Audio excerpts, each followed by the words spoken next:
Ngayon, itong isa pang angle na feeling ko hindi din masyadong napag-uusapan.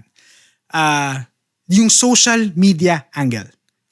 Kasi kung mapapansin nyo, ang dami ng content online, especially ito napapansin ko sa mga Western creators, mga taga-US, taga-Canada, Europe, ganyan.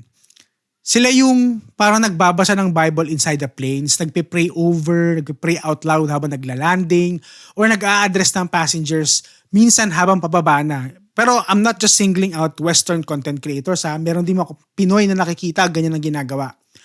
And usually, ang framing pa niyan is, parang, uy, I'm brave.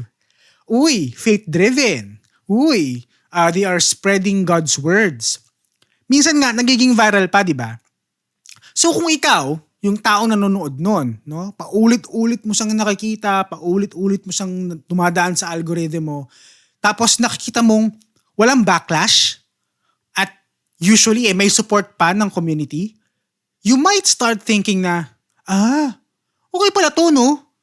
Pwede palang gawin to kahit saan. And that's the tricky part with social media. Kasi hindi mo nakikita yung buong konteksto, yung full context. Kasi hindi mo alam kung staged ba yung nangyaring yun, kung may script ba siya, kung impromptu ba siya. Hindi mo alam kung may permission ba talagang nangyari.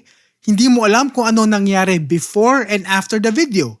Because all you see is number one, someone is doing it. Number two, someone is getting attention for it. So naturally, may mga tao mag-iisip na, if they can do it, I can do it too.